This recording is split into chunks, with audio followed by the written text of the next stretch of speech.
Hello everyone, exam सत्र में आप सबका स्वागत है। ग्रामीण प्रवेश की आज पहली वीडियो लेकर आ गए हैं। उसमें से 20 क्वेश्चंस दिए गए हैं, सॉल्व करने की कोशिश कीजिए और ये सीरीज़ हम चलाते रहेंगे ग्रामीण प्रवेश की। ठीक है, तो वीडियो स्टार्ट करने से पहले आप सबसे रिक्वेस्ट करेंगे कि प्लीज़ अगर चैनल को सब्सक्राइब नहीं किया है प्लीज़ सब्सक्राइब कर दीजिए और बेल आइकन को प्रेस करके ऑल पे सेट कर दीजिए ताकि जो भी वीडियो डालें आपके में नोटिफिकेशन आ जाए। तो ज़्यादा देर न करते हुए स्टार्ट करते हैं आज का पहला क्वेश्चन। आज का पहला क्वेश्चन है एयर, जो कि एक मापन की इकाई है। ठीक है, एयर मापन की एक इकाई है, इसे किसके मापन हेतु प्रयुक्त किया जाता है। ठीक है, एयर जो है किसके मापन हेतु प्रयुक्त किया जाता है। क्वेश्चन ये है, ऑप्शन ए है लंबाई, ऑप्शन बी है क्षेत्रफल, ऑप्शन सी है आयतन या ऑप्शन डी है घनत्व। किसके लिए एयर यूज़ किया जाता है। ठीक है, इसका सही ऑप्शन बताइए। इसका सही ऑप्शन होगा ऑप्शन बी, क्षेत्रफल। ठीक है, सही ऑप्शन बी होगा। ओके, और एक एयर में कितने मीटर स्क्वायर होते हैं। एक एयर में 100 मीटर स्क्वायर होते हैं। ठीक है, 100 एयर में 100 एयर में जाहिर सी बात है 10,000 मीटर स्क्वायर, और ये 10,000 मीटर स्क्वायर किसके बराबर होता है, यानी कि 100 एयर किसके बराबर होता है, 1 हेक्टेयर। ठीक है, 1 हेक्टेयर के बराबर होता है। ठीक है, तो ये हो गया पहला क्वेश्चन। ठीक है, बढ़ते हैं नेक्स्ट क्वेश्चन पे। आज का दूसरा क्वेश्चन है, निम्नलिखित में से कौन सा 1 एकड़ के बराबर है। इसका सही ऑप्शन बताइए। निम्नलिखित में से कौन सा 1 एकड़ के बराबर है। ऑप्शन ए है 4,840 वर्ग गज, ऑप्शन बी है 0.4048 हेक्टेयर, ऑप्शन सी है 32 बिस्वा या ऑप्शन डी है उपयुक्त सभी। बताइए इसका सही आंसर क्या होगा, कौन सा 1 एकड़ के बराबर है। इसका सही ऑप्शन होगा ऑप्शन डी, उपयुक्त सभी। ठीक है, ये सभी जो है 1 एकड़ के बराबर होते हैं। 1 एकड़ 4,840 वर्ग गज के बराबर भी होता है। ठीक है, जिसे इंग्लिश में क्या कहते हैं, स्क्वायर यार्ड। वर्ग गज को क्या कहते हैं, स्क्वायर यार्ड। ठीक है, और 1 एकड़ जो है 0.4048 हेक्टेयर के बराबर भी होता है और 32 बिस्वा के बराबर भी होता है। ठीक है, बढ़ते हैं आज के तीसरे क्वेश्चन की तरफ। आज का तीसरा क्वेश्चन है, उपखंड अधिकारी का कार्य है। उपखंड अधिकारी का कार्य है। ए है कार्यपालक अधिकारी से संबंधित, बी है दंडनायक से संबंधित, या सी है राजस्व से संबंधित, या डी है उपयुक्त सभी। इसका सही ऑप्शन बताइए। उपखंड अधिकारी का कार्य है, उपखंड अधिकारी के क्या क्या कार्य होते हैं, कहने का मतलब इसका ये है। इसका सही ऑप्शन बताइए। इसका सही ऑप्शन होगा ऑप्शन डी, उपयुक्त सभी। एक उपखंड अधिकारी का कार्य कार्यपालक अधिकारी से संबंधित भी होता है, दंडनायक से भी संबंधित होता है, राजस्व से भी संबंधित होता है। ठीक है, बढ़ते हैं अगले क्वेश्चन की तरफ। आज का चौथा क्वेश्चन है, तहसीलदार का प्रमुख कार्य है। इसका सही ऑप्शन बताइए। तहसीलदार का प्रमुख कार्य है। ऑप्शन ए है ऋण वितरण, ऑप्शन बी है जनगणना तथा राशन वितरण, ऑप्शन सी है भू राजस्व प्रशासन का संचालन, ऑप्शन डी है उपयुक्त सभी। इसका सही ऑप्शन बताइए। तहसीलदार का प्रमुख कार्य है, इसका सही ऑप्शन होगा ऑप्शन सी, भू राजस्व प्रशासन का संचालन। ठीक है, इसमें भी कुछ लोग ऑप्शन बी ऑप्शन डी लगा रहे होंगे, उपयुक्त सभी लगा रहे होंगे। ठीक है, जानबूझ के क्वेश्चन डाला था ऐसे ऑप्शन, उपयुक्त सभी वाला जानबूझ के मैंने डाला था। ऑप्शन सी इसका सही होगा, भू राजस्व प्रशासन का संचालन। ठीक है, तहसीलदार का प्रमुख कार्य क्या है, भू राजस्व प्रशासन का संचालन। बढ़ते हैं पाँचवें क्वेश्चन की तरफ। आज का पाँचवा क्वेश्चन है, राजस्व मंडल का अध्यक्ष होता है। इसका सही ऑप्शन बताइए। राजस्व मंडल का अध्यक्ष कौन होता है। भारतीय प्रशासनिक सेवा के वरिष्ठ अधिकारी होते हैं, या बी उच्च न्यायालय में सेवानिवृत्त न्यायाधीश, या ऑप्शन सी एक वरिष्ठ नेता, या ऑप्शन डी वरिष्ठतम तहसीलदार। इसका सही ऑप्शन बताइए। राजस्व मंडल का अध्यक्ष कौन होता है। इसका सही ऑप्शन होगा ऑप्शन ए। ठीक है, भारतीय प्रशासनिक सेवा के वरिष्ठ अधिकारी। ठीक है, इसका ऑप्शन ए होगा। बढ़ते हैं अगले क्वेश्चन की तरफ। आज का छठवां क्वेश्चन है, राजस्व प्रशासन का निम्नतम पद कौन सा होता है। राजस्व प्रशासन का निम्नतम पद कौन सा होता है। एक ऑप्शन ए है तहसीलदार, ऑप्शन बी भू अभिलेख निरीक्षक, ऑप्शन सी है कानूनगो, या ऑप्शन डी है पटवारी। इसका सही ऑप्शन बताइए। राजस्व प्रशासन का निम्नतम पद कौन सा होता है। इसका सही ऑप्शन बताइए। राजस्व प्रशासन का निम्नतम पद पटवारी होता है, जिसे लेखपाल कहते हैं। ठीक है, देखिए सबसे ऊंचा पद क्या होता है? सबसे ऊंचा पद होता है जिला कलेक्टर, जिसे डीएम कहते हैं, ठीक है। उसके बाद एसडीएम, जिसे उप संभाग अधिकारी कहते हैं, ठीक है। इसके बाद होता है एसडीएम, ठीक है। उसके बाद होता है तहसीलदार,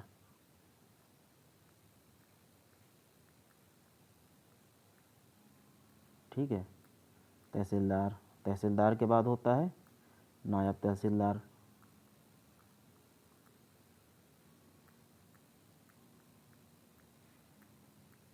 ठीक है। नायब तहसीलदार के बाद होता है कानूनगो, ठीक है।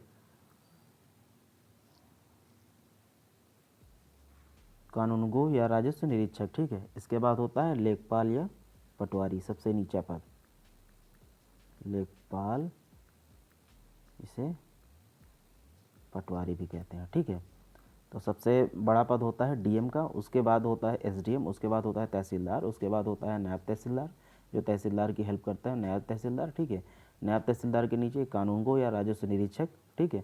उसके बाद सबसे नीचे पद होता है लेखपाल या पटवारी, ठीक है। सबसे निम्नतम पद होता है राजस्व प्रशासन का, सबसे निम्नतम पद पटवारी या लेखपाल होता है, ठीक है। बढ़ते हैं अगले क्वेश्चन की तरफ। आज का 7वां क्वेश्चन है, भारतीय प्रशासन का मेरुदंड माना जाता है। भारतीय प्रशासन का मेरुदंड माना जाता है। इसका सही ऑप्शन बताइए। ऑप्शन ए मेयर, या ऑप्शन बी विकास अधिकारी, या ऑप्शन सी जिला कलेक्टर, या ऑप्शन डी तहसीलदार। इसका सही ऑप्शन बताइए। भारतीय प्रशासन का मेरुदंड माना जाता है, इसका सही ऑप्शन होगा ऑप्शन सी जिला कलेक्टर, ठीक है, डिस्ट्रिक्ट कलेक्टर, ठीक है। अगले क्वेश्चन की तरफ बढ़ते हैं। 8वां क्वेश्चन है आज का, भारत में जिला प्रशासन पुस्तक के लेखक कौन है? भारत में जिला प्रशासन पुस्तक के लेखक कौन है? इसका सही ऑप्शन बताइए। भारत में जिला प्रशासन पुस्तक के लेखक HK गोयल हैं, ऑप्शन ए होगा, ठीक है। अगला क्वेश्चन 9वां क्वेश्चन है आज का, जिला स्तर पर मुख्य चुनाव अधिकारी के रूप में जिलाधीश क्या कहलाता है? जिला स्तर पर मुख्य चुनाव अधिकारी के रूप में जिलाधीश क्या कहलाता है? इसका सही ऑप्शन बताइए। अच्छा क्वेश्चन है। जिला स्तर पर मुख्य चुनाव अधिकारी, जिला स्तर पर, डिस्ट्रिक्ट लेवल पर, ठीक है, जिला स्तर पर मुख्य चुनाव अधिकारी के रूप में जिलाधीश क्या कहलाता है? इसका सही ऑप्शन होगा ऑप्शन बी रिटर्निंग ऑफिसर, ठीक है।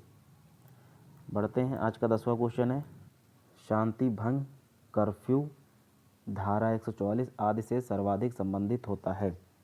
राज्य प्रशासन, या जिला प्रशासन, या नगर प्रशासन, या संघ सरकार? इसका सही ऑप्शन बताइए। शांति भंग, कर्फ्यू, धारा 144 आदि से सर्वाधिक संबंधित होता है, इसका सही ऑप्शन होगा ऑप्शन बी जिला प्रशासन, ठीक है। बढ़ते हैं आज के 11वें क्वेश्चन की तरफ।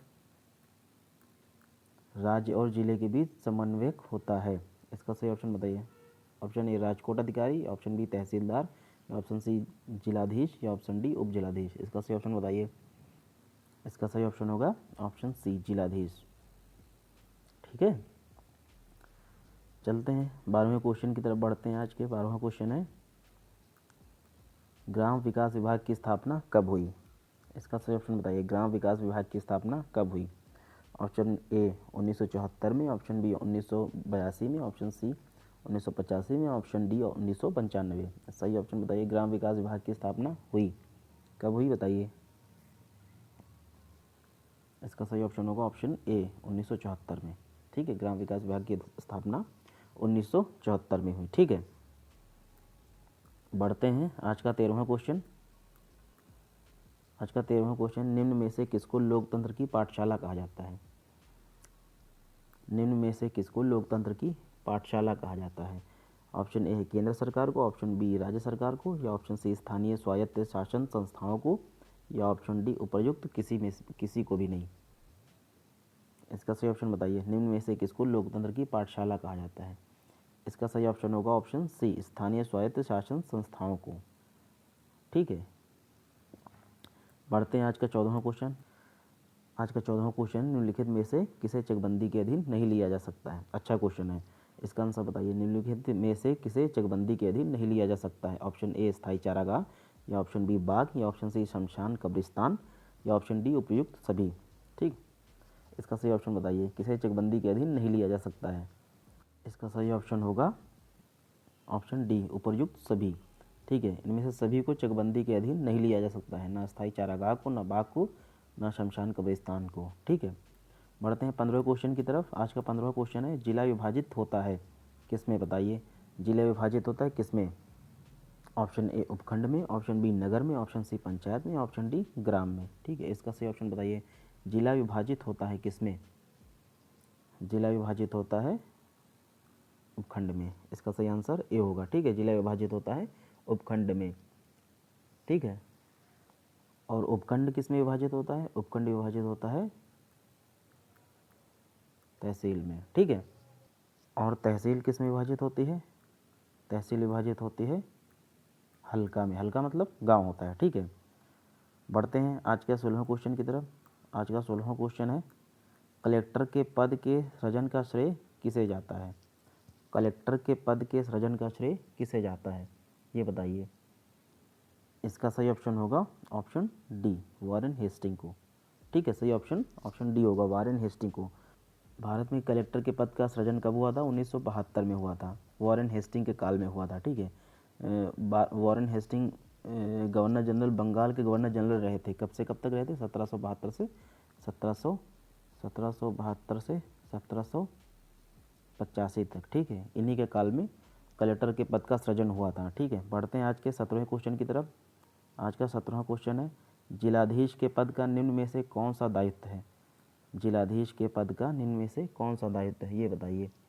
इसका सही ऑप्शन बताइए, जिलाधिकारी, कलेक्टर, जिलाधीश एवं विकास अधिकारी, या उपयुक्त सभी।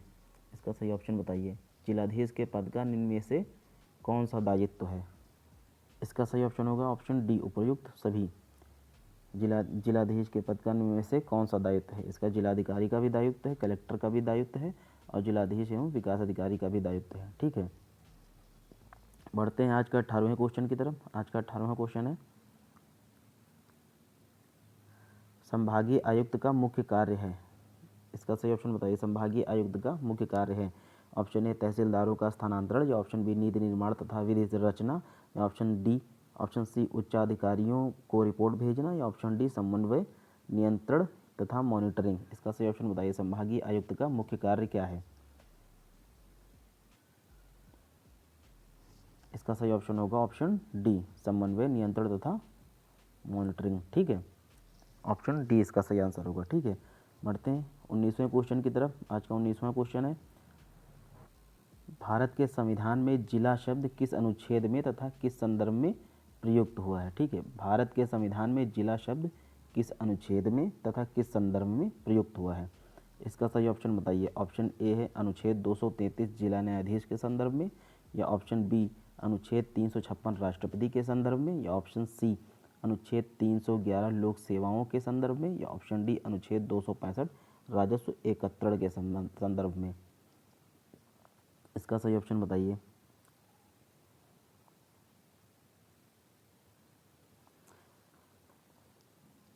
इसका सही ऑप्शन बताइए, इसका सही ऑप्शन क्या होगा। इसका सही ऑप्शन होगा ऑप्शन ए अनुच्छेद 233 जिला न्यायाधीश के संदर्भ में। ठीक है, इसका ऑप्शन ए होगा। भारत के संविधान में जिला शब्द का प्रयोग अनुच्छेद 233 जिला न्यायाधीश के संदर्भ में हुआ है। ठीक है, बढ़ते हैं आज के लास्ट क्वेश्चन की तरफ। आज का 20वां क्वेश्चन है, जिलाधीश जब राजस्व वसूली का कार्य करता है तो उसे क्या कहते हैं। इसका ऑप्शन ए है मजिस्ट्रेट, या ऑप्शन बी रिटर्निंग ऑफिसर, या ऑप्शन सी कलेक्टर, या ऑप्शन डी विकास अधिकारी। इसका सही ऑप्शन बताइए, जिलाधीश जब राजस्व वसूली का कार्य करता है तो उसे क्या कहते हैं। ठीक है, तब उसे क्या कहते हैं, ऑप्शन सी कलेक्टर कहते हैं। ठीक है, डिस्ट्रिक्ट कलेक्टर। ठीक है, डिस्ट्रिक्ट कलेक्टर कहते हैं। जिलाधीश जब राजस्व वसूली का कार्य करता है तो उसे डिस्ट्रिक्ट कलेक्टर कहते हैं या कलेक्टर कहते हैं। ठीक है, तो आज के टॉप 20 क्वेश्चंस हो गए। तो आप स्कोर कीजिए खुद को। अगर 20 में से आपके 17 सही हो रहे हैं तो आपका ग्रामीण प्रवेश की तैयारी सही चल रही है। ठीक है, आपको कॉन्टीन्यूसली ऐसे तैयारी करते रहना है। ठीक है, और मॉक टेस्ट देते रहना है। ठीक है, तो अभी ये सीरीज़ लेके आएंगे, ग्रामीण परिवेश की कई सारी क्वेश्चंस की सीरीज़ लेके आएंगे। आप प्लीज़ वीडियो को देखते रहना। ठीक है, और जाते जाते एक बार फिर से आपसे रिक्वेस्ट करेंगे कि अगर चैनल को सब्सक्राइब नहीं किया प्लीज़ सब्सक्राइब कर दीजिए, बेल आइकन को प्रेस करके ऑल पे सेट कर दीजिए, ठीक है, ताकि नोटिफिकेशन जो भी आएगा आपके में शो हो जाएगा। ओके, तो मिलते हैं ग्रामीण प्रवेश के नेक्स्ट वीडियो में, तब तक के लिए बाय बाय।